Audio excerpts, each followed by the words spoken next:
जय श्री कृष्ण। माघ महीने के शुक्ल पक्ष में मनाई जाने वाली विश्वकर्मा जयंती का पवित्र अवसर हिंदू धर्म में बहुत ही महत्व रखता है। यह दिन ब्रह्मांड के दिव्य वास्तुकार और निर्माता भगवान विश्वकर्मा को सम्मान करता है। विभिन्न हिंदू किंवदंतियों के अनुसार भगवान विश्वकर्मा ने देवताओं के लिए स्वर्गीय निवास, हथियार और रथों का निर्माण किया।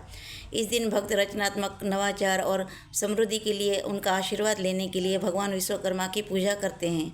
कारीगर, शिल्पकार और इंजीनियर भी अपने संरक्षक देवता को श्रद्धांजलि देते हैं, अपने काम में प्रेरणा और मार्गदर्शन मांगते हैं। विश्वकर्मा जयंती इस साल 10 फरवरी 2025 सोमवार को पड़ती है।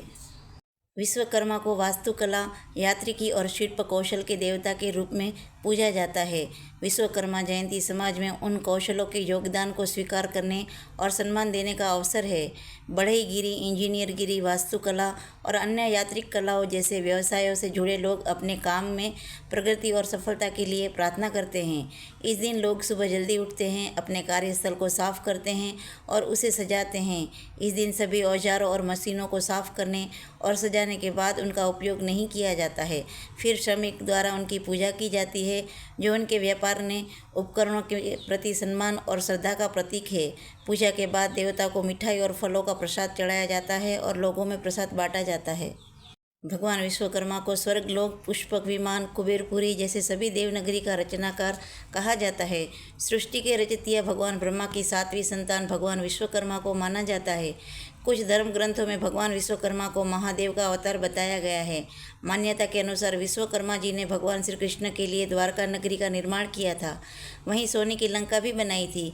इसके अलावा भगवान विश्वकर्मा ने जगत के पालनहार भगवान विष्णु के लिए सुदर्शन चक्र और यमराज का कालदंड, पुष्पक विमान और महादेव का त्रिशूल समेत आदि कई तरह के अस्त्र शस्त्र का निर्माण किया था।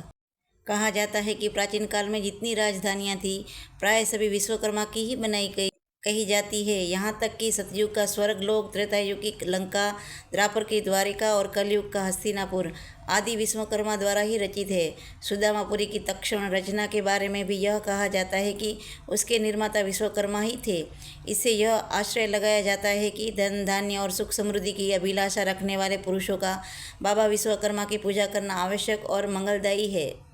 भगवान विश्वकर्मा की रिद्धि सिद्धि और संज्ञा नाम की 3 पुत्रियां हैं, जिनमें से रिद्धि सिद्धि का विवाह माता पार्वती के सबसे छोटे पुत्र भगवान गणेश से हुआ है तथा संज्ञा का विवाह महर्षि कश्यप और देवी अदिति के पुत्र भगवान सूर्यनारायण से हुआ है। यमराज, यमुना, कालिंदी और अश्विन कुमार उनकी ही संतानें हैं। एक कथा के अनुसार सृष्टि के प्रारंभ में सर्वप्रथम नारायण अर्थात साक्षात विष्णु भगवान सागर में शेषशय्या पर प्रकट हुए। उनके नाभि कमल से चतुर्मुख ब्रह्मा दृष्टि गोचर हो रहे थे। ब्रह्मा के पुत्र धर्म तथा धर्म के पुत्र वास्तुदेव हुए। कहा जाता है कि धर्म की वस्तु नामक स्त्री से उत्पन्न वास्तु 7वें पुत्र थे, जो शिल्प शास्त्र के आदि प्रवर्तक थे। उन्हीं वास्तुदेव की अंगिरसी की नाम की पत्नी से विश्वकर्मा उत्पन्न हुए। पिता की भ्रातृ विश्वकर्मा भी वास्तुकला के अद्वितीय आचार्य बने। भगवान विश्वकर्मा के अनेक रूप बताए जाते हैं। 2 बाहों वाले, 4 बाहों एवं 10 बाहों वाले तथा 1 मुख, 4 मुख एवं 5 मुख वाले। उनके मनु, मय, तृष्टा, शिल्पी एवं देवज्ञ नामक 5 पुत्र हैं। यह भी मान्यता है कि ये पांचों वास्तुशिल्प की अलग अलग विद्याओं में पारंगत थे और उन्होंने कई वस्तुओं का आविष्कार किया। इस प्रसंग में मनु को लोहे से, तो मय को लकड़ी, त्वष्टा को कांसे एवं तांबे, शिल्पी ईंट और देवज्ञ को सोने चांदी से जोड़ा जाता है। विश्वकर्मा पर प्रचलित कथा भगवान विश्वकर्मा की महत्ता स्थापित करने वाली एक कथा है। उसके अनुसार वाराणसी में धार्मिक व्यवहार से चलने वाला एक रथकार अपनी पत्नी के साथ रहता था। अपने कार्य में निपुण था, परंतु विभिन्न जगहों पर घूम घूम कर प्रयत्न करने पर भी भोजन से अधिक धन नहीं प्राप्त कर पाता था। पति की तरह पत्नी भी पुत्र न होने के कारण चिंतित रहती थी। पुत्र प्राप्ति के लिए वे साधु संतों के यहाँ जाते थे, लेकिन यह इच्छा उसकी पूरी न हो सकी। तब एक पड़ोसी ब्राह्मण ने रथकार की पत्नी से कहा कि तुम भगवान विश्वकर्मा की शरण में जाओ, तुम्हारी इच्छा पूरी होगी और अमावस्या तिथि को व्रत कर भगवान विश्वकर्मा का महात्म्य सुनो।